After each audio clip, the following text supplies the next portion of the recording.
Sten, could you give us a short presentation of the company and your drug candidate? Absolutely. Cereno Scientific was founded in 2012. It's based on research from Wallenberg Laboratory at Sahlgrenska Hospital in Gothenburg.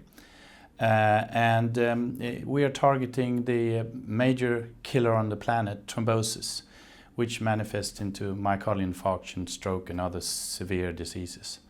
We have a completely new approach, and we would call it the first-in-class drug approach. What is the difference between your drug candidate and existing clinical therapies? Well, the current, because it's such a big health problem, there is a large use of drugs that have been developed, and they go under the popular term blood thinning drugs, so antithrombotic therapies.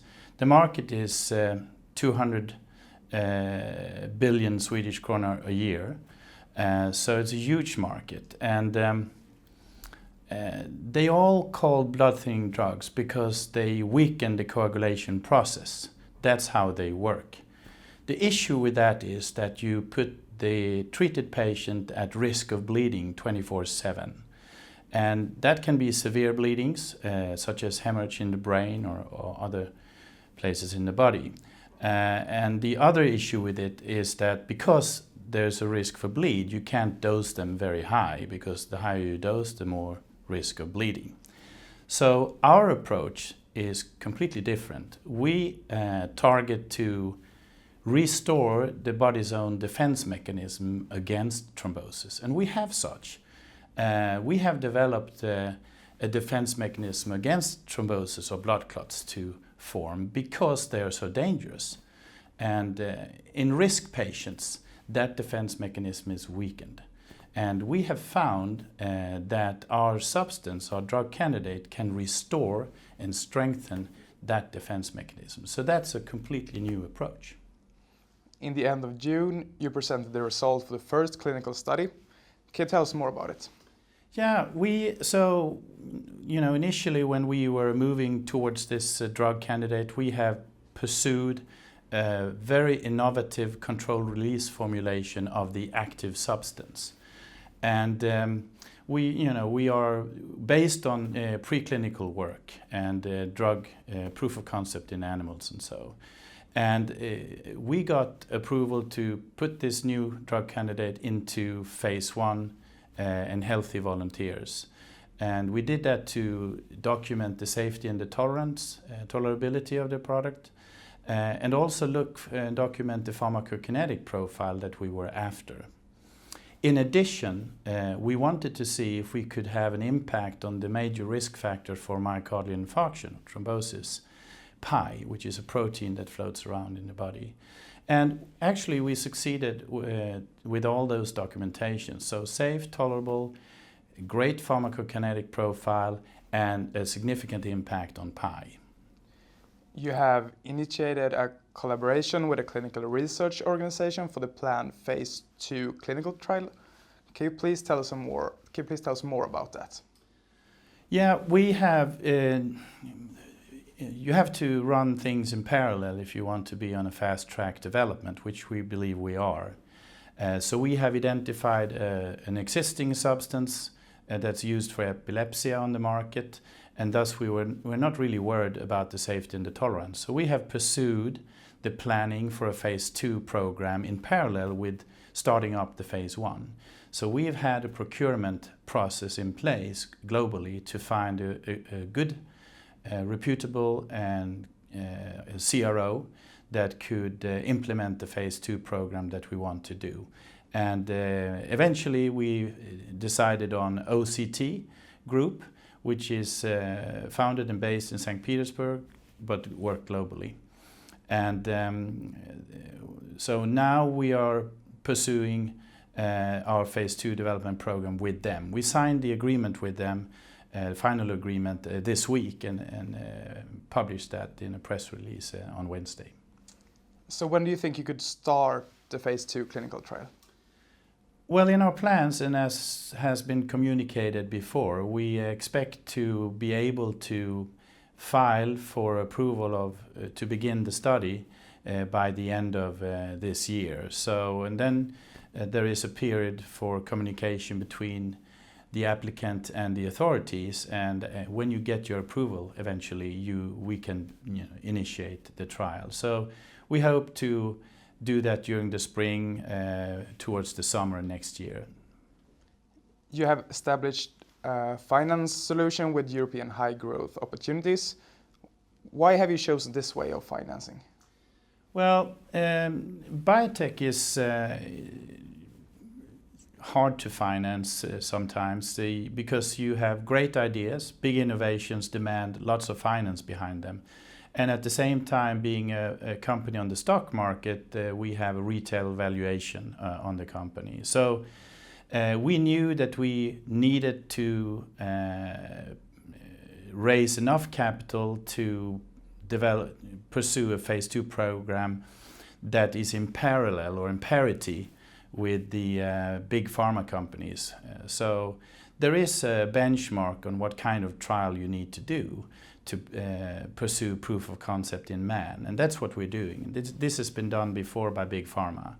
So we needed around 80 to 100 million to finance such a program.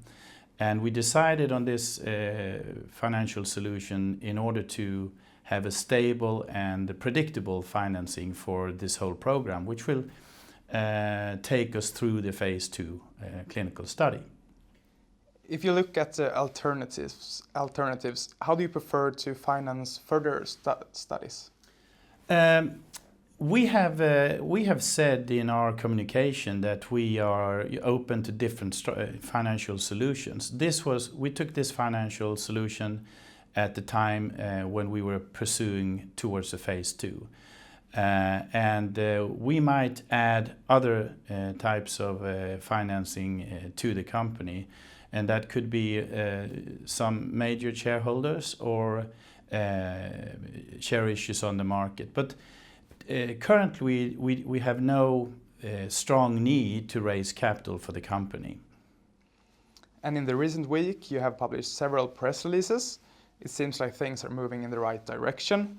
Can you tell us more about these?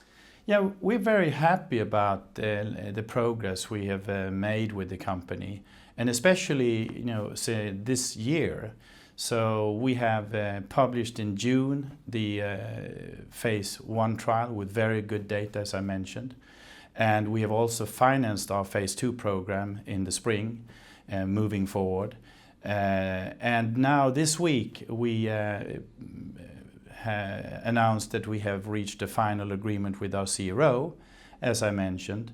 And today actually we released 2 new press releases, and very, very good news is that we got a patent approval for our concept and our candidate drug in the US market, which makes up half of the pharmaceutical market in the world approximately. And for thrombosis medications, that's around $10 billion annually. So that's very good news for us. In addition, we also released today that we have engaged our Chief Medical Officer for Cereno, Björn Dahlöf, Associate Professor from Sahlgrenska University, who will be important for developing our phase 2 program. As an investor, what are the most important triggers to keep track of in the near future? Well, now we have delivered so much good news, so I think that should be a trigger to be interested in the company. We are, the next really major milestone is when we finish phase 2. And that's a valuation inflection point and also a partnering trigger for the industry. But more near term is when we get approval to start the study, I would say. That is an important milestone for us. Last question, Sten. How many shares do you own in the company, and what do you think about Cereno as an investment?